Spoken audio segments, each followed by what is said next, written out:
প্রিয় সম্মানিত সুধী, আসসালামু আলাইকুম রহমতুল্লাহ বারাকাত। আশা করি আপনারা আল্লাহর ফজলে ভালো আছেন।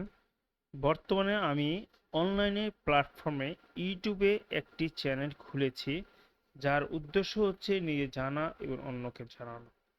এখানে ভ্যাট সংক্রান্ত বিষয়, বেসিক টিপস, ট্রিক্স, ধারা এবং অন্যান্য খুঁটিনাটি বিষয় আলোচনা করব, যা আপনাদের উপকার আসবে ইনশাল্লাহ। নতুন যারা আমার ভিডিওটি দেখছেন তাদেরকে অনুরোধ করব চ্যানেলটি সাবস্ক্রাইব ও লাইক বাটনে ক্লিক করে সংযুক্ত থাকবেন। তো আজকে আমি আপনাদের একজন করদাতার 10টি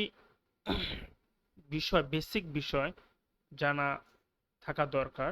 সেই 10টি বিষয় কি কি সেগুলো এখানে আমি আপনাদেরকে বলছি। সেটা হচ্ছে নাম্বার 1, মূসক ব্যবস্থা সম্পর্কে প্রাথমিক ধারণা নেওয়া এবং তার অর্থনৈতিক কার্যক্রমে মূসক প্রযোজ্য কিনা তা জানা। আপনার ব্যবসাটা যে সম্মত করতেছেন সেটা কি আসলে কি মূসক কার্যক্রমের আওতাভুক্ত কিনা সেটা আপনাকে বিষয়টা জানতে হবে। 2, মূসক প্রযোজ্য হলে প্রযোজ্যতা অনুযায়ী নিবন্ধন বা তালিকাভুক্ত করুন। যদি আপনি বুঝতে পারেন বা আপনি জানতে পারেন যে আপনার ব্যবসাটা বাংলাদেশের প্রচলিত ভ্যাট আইনের আওতাভুক্ত, সেক্ষেত্রে আপনাকে ভ্যাটের নিবন্ধন নিতে হবে। 3, কোনো তথ্যের পরিবর্তন হলে তা মূসক প্রশাসনকে অবহিত করা। আপনার ব্যবসা বাণিজ্যের যদি কোনো নামের পরিবর্তন বা ঠিকানার পরিবর্তন, হ্যাঁ, এই ধরনের পরিবর্তন হলে বা আরও অন্য কোনো পরিবর্তন হলে তা মূসক প্রশাসনকে অবহিত করা। 4, ক্রয়ের সময় চালান গ্রহণ ও বিক্রয়ের সময় ক্রেতাকে চালান দেওয়া। আপনি যখন সাপ্লায়ার কাছ থেকে কোনো কোনো পণ্য বা সেবা গ্রহণ করবেন, হুম, সেক্ষেত্রে আপনি চালান নিবেন এবং বিক্রয়ের সময় আপনাকে ঠিক তদ্রূপভাবে ক্রেতাকে চালান দিতে হবে। 5, ক্রয় বিক্রয় হিসাব রাখা। আপনি ক্রয় এবং বিক্রয়ের একটা হিসাব রাখতে হবে। মাস শেষে নিট কর হিসাব করে সরকারি কোষাগারে জমা প্রদান ও দাখিলপত্র পেশ করতে হবে। আপনার মাস শেষে নিট কর হিসাব করে সরকারি কোষাগারে জমা প্রদান ও দাখিলপত্র পেশ করতে হবে। সেটা কিন্তু মাস শেষ, আমরা ধরেন এটা যদি সেপ্টেম্বর মাস হয়ে থাকে তাহলে আমরা 1 থেকে 30 তারিখ, 1 সেপ্টেম্বর থেকে 30শে সেপ্টেম্বর পর্যন্ত এই এক মাসের হিসাব করে আমরা অক্টোবর মাসের 15 তারিখের মধ্যে আমরা এই রিটার্নটি দাখিল করব। পরিশোধিত কর সহ সকল বিষয় আপনার হিসাবে অন্তর্ভুক্ত হয়েছে কিনা তা যাচাই করা।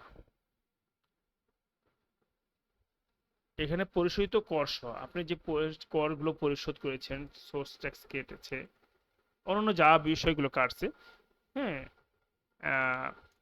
তা আপনার হিসাবে অন্তর্ভুক্ত হয়েছে কিনা তা যাচাই করা।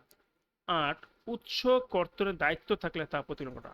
আপনি যদি উইথ হোল্ডিং এন্টিটি হয়ে থাকেন, হ্যাঁ, তাহলে আপনি এই উৎস কর্তনের যে দায়িত্বটা রয়েছে তা প্রতিপালন করতে হবে। অন্যথায় যদি কোনো যোগানদার বা কারো কাছ থেকে যদি আপনি কোনো সরবরাহ নিয়ে থাকেন, হ্যাঁ, সেক্ষেত্রে যদি আপনি ভ্যাট কর্তন না করেন সেটা কিন্তু আপনার উপরে দায়ভার চলে আসবে।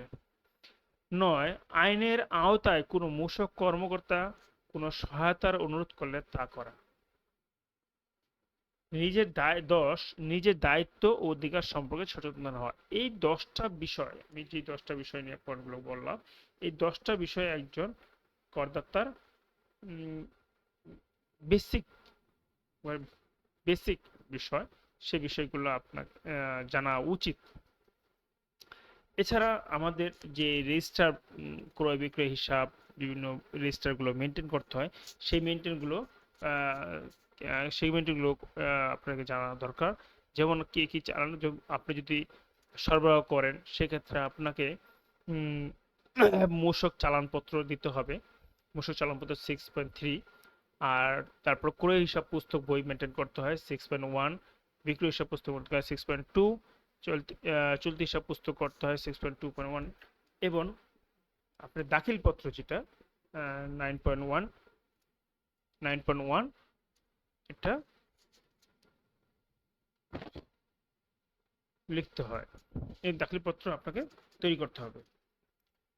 তো এই 10টা বিষয় নিয়ে আজকে কথা বললাম। তো সম্মানিত সুধী, আগামী পর্বে আমি নতুন আরেকটি টিপস নিয়ে আপনাদের সামনে হাজির হব। তো সে পর্যন্ত আল্লাহ হাফেজ।